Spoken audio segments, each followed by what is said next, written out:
The Lord, ang pinakamataas na pagpupuri, pagluwalhati, pagdadakila, pagsamba ay natatanging para sa ating pinakamamahal na Panginoong Hesus. Amen. Praise the Lord. Hallelujah. Praise the Lord. At dubling paggalang at respeto sa mga magulang natin sa mahal na Panginoon. At di malilimutang mga turo at aral ng ating minamahal, beloved, Honorable Pastor Wildy Almeida, and Assistant Beloved Pastor Lina C. Almeida, at pagbati po sa lahat ng mga beloved Almeida children, beloved preachers, beloved workers, beloved kapatiran, at pagpala na pong gabi sa ating lahat. Hallelujah, praise the Lord. Ako yung nagpupuri, nagpapasalamat muli sa ating pinakamamahal na Panginoong Hesus, sapagkat nararapat lamang siyang pasalamatan. Napakabuti na ating pinakamamahal na Panginoon. Hallelujah, praise the Lord. Mga minamahal, hallelujah. Napakabuti na ating pinakamamahal na Panginoon dahil binago niya ang aking buhay. Hallelujah. Inalis niya ang aking mga bisyo, mga minamahal, hallelujah. Amen. Na ito, hallelujah, nagpapagulo sa aking buhay, walang direksyon, mga minamahal. Ngunit napakabuti na ating pinakamamahal na Panginoon. Aking mga bisyo na talamak ako sa bisyong paggamit ng pinagbabawal na druga, mga minamahal, sugal. At iba pa mga minamahal na halos nasa akin na lahat, mga minamahal. Pagkat bata pa lang ako ay natuto na akong manigarilyo at uminom, mga minamahal. Hallelujah. At hallelujah, sa patuloy na pagdaan ng panahon, mga minamahal, hallelujah. Talagang, hallelujah, napakagulo na ang aking buhay, hallelujah. Hinanap ko ang kapayapaan. Ngunit napakabuti din ng ating pinakamamahal na Panginoon, hallelujah. Talagang binago niya ako, mga minamahal, nilalis niya ang mga bisyong ito. At aking pasalamatan na ating pinakamamahal na Panginoong Hesus, kahit wala pa ako sa banal na ministeryong ito, nandyan siya palagi, nakatunghay sa akin, sa mga bisyong iyon, sa mga kaguluhan iyon. Palagi niya akong pinag-iingatan, mga minamahal, hallelujah. Nakaranas din ako ng mga himala, at hallelujah, humihingi ako sa kanya ng tsansa, pag-asa, hallelujah, na ibigay din ng ating pinakamamahal na Panginoon. Sa madaling sabi, mga minamahal, hallelujah, na sa ibang bansa ba akong mga minamahal. Hinanap ko ang ganitong pagtitipon, tunay na ministeryo ng ating buhay na Diyos, kung saan yung mga himala ang hinanap ko na nangyari sa aking buhay ay hindi ko matagpuan doon, mga minamahal. Bagkus ang mga dati kong bisyo na naiwanan ko na sana ay bumalik, mga minamahal. At hallelujah, sa pagbalik ng aking mga bisyo, mga minamahal, nagkasakit po ako, sakit sa puso, mga minamahal, tinatawag itong coronary heart disease, mga minamahal, kung saan ang gitnang ugat ng aking puso, mga minamahal, ibarado. At advice po yun ng surgery, mga minamahal, immediate surgery.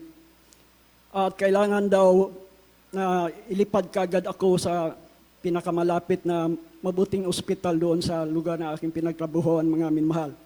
Kung saan, hallelujah, tinanong ko ano ang proseso, tatanggalin daw ang ribs dito sa aking dibdib at puputulin yung ugat, mga minamahal. At ikukunik sa ibang ugat naman, pero galing din sa aking katawan, mga minamahal. Niisip ko napakasakit at parang hindi kakayanin. Sa panahong iyon, mga minamahal, hallelujah, may beloved na ako na nauna na sa akin dito. Bago pa lang, hallelujah, praise the Lord. At sa pangyayaring iyon, mga minamahal, pagka-uwi ko sa bahay, talagang dala ko ang kalungkutan at stroke ako, mga minamahal, na-atake po ako. Ngunit hallelujah, kahit hindi ko pa kilala ating pinakamamahal na Panginoon sa banal na ministeryong ito, nandoon pa rin ang kanyang habag sa akin. At hallelujah, praise the Lord. At kwento ko kinabukasan sa aking beloved, hallelujah, sabi ko may sakit po ako sa puso at kailangan maoperahan. Wala namang gagastusin dahil insured naman ako. Sabi niya, muwi ka, wala imposible sa ating pinakamamahal na Panginoon. Umuwi po ako mga minamahal. Muli aking papasalamatan ating pinakamamahal na Panginoon dahil nakauwi po akong malulhati kahit pa sa pakiramdam ko mga minamahal na talagang latang-lata ang aking lakas mga minamahal. At tumanggap po ako sa bautismo sa tubig sa pangalan ng ating pinakamamahal na Panginoon. Una ko naramdaman mga minamahal pagkaahawon ko sa tubig mga minamahal ang kagaanan ng aking pakiramdam. Ang hallelujah, kapayapaan, ang aking pag-iisip. Hallelujah. At doon ko naramdaman na nandito ang mahal na Panginoon sa banal na misteryong ito. At patuloy pa akong dumalo mga minamahal. Gradual healing po nangyari sa akin. At sa patuloy na pakikinig ng mga pangangaral ng ating ginigalang mahal na pastor. Ang mga mangangaral tungkol sa ayuno, sinubukan ko mga minamahal na ayuno po ako. 3 araw mga minamahal. Pagkatapos ng 3 araw ang ayuno ko mga minamahal, doon ako pinagaling ng lubusan ng ating pinakamahal na Panginoong Jesus. Hallelujah, praise the Lord. At pangalawa po mga minamahal, hallelujah, may sakit ako sa balat na 35 years na itong dinadala mga minamahal. Hindi ko na iniisip na gagaling pa yun. Dahil sa tagal ng panahon, ginagamot ko, pinagagamot ko, hindi ko magaling. Kaya nakalimutan ko na. Pero nag-ayuno ako muli dahil kailangan ko muli makapagtrabaho. Na ibalik ng mahal Panginoon aking kalakasan, gusto ko rin bumalik sa aking trabaho mga minamahal. So nag-ayuno po ako mga minamahal, 3 araw.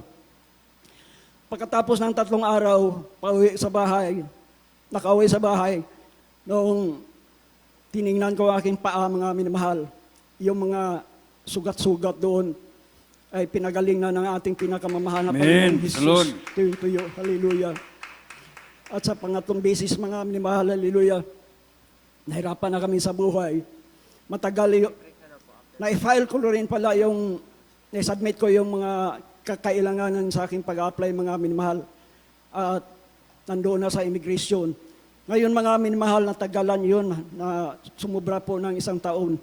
Ngayon, na hirap na kami, mga minamahal. Kaya sabi ko, kailangan ipag-ayuno ito. Sabi ko, mahal na Panginoon, mag-ayuno ako. Abutin mo sa mahabang kamay ang aking application. Doon natabunan na po yun. At nag-ayuno po ako mga minamahal. Pangalawang araw, hallelujah, may sagot na. At may plane ticket na ako, hallelujah. Talaga kapuri-puri ang ating pinakamamahal na Panginoon. Amen. At nakaalis po ako mga minamahal. Ang lahat po na aking kakailanganin ng kalakasan, sa physical, kalakasan ng spiritual, at financial mga minamahal, ang mahal na Panginoon provide noon. Hallelujah, praise the Lord. Nakapagtrabaho po ako muli mga minamahal ng 7 years mga minamahal. Aking pinapasalamatan na ating pinakamamahal na Panginoong Hesus sa lahat ng mga pag-iingat niya, sa lahat ng mga himala na aking naranasan doon sa ibang bansa. Ang hallelujah, higit sa lahat, yung panahon ng COVID na hindi ako nagpabakuna mga minamahal. Dahil subok ko na ang mahal na Panginoon natin na siya ang magpapagaling, pero higit sa lahat, wala akong ibang maibayad sa ating pinakamamahal na Panginoon. Kundi suklian ko ng pag-ibig, mamatay o mabuhay, hallelujah, hindi ako magpabakuna. At hallelujah, napakabuti na ating pinakamamahal na Panginoon Jesus, siya po ang nag-iingat. Sa loob ng 3 taon, hallelujah, sa araw-araw may inspeksyon.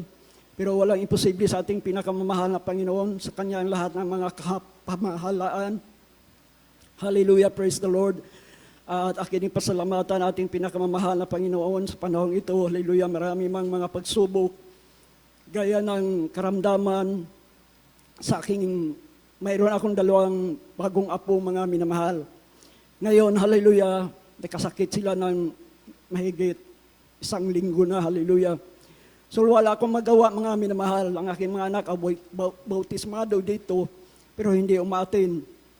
Kaya aking ginawa, hallelujah, pagpapagal mga minamahal, pag-ayuno sa bahay, hallelujah, pagdadalangin, pag-iyak, hallelujah. Aking pasalamatan ating pinakamamahal na Panginoon at pinagaling na rin ito na ating pinakamamahal na Panginoon Jesus, hallelujah. At aking pasalamatan ating pinakamamahal na Panginoon, muli sa loob ng pamilya, nandyan ang pagmamahalan, ang pag-ibig, ang lahat ng pag-iingat sa physical. Hallelujah. sa espiritual, higit sa lahat, hallelujah. Kaya hanggang dito na lang po, hallelujah, aking pinapabot ang pinakamataas na pagpupuri, pagluwalhati, pagdadakila, ay para lamang sa ating pinakamamahal Panginoon Jesus. Amen. Praise the Lord. Everybody say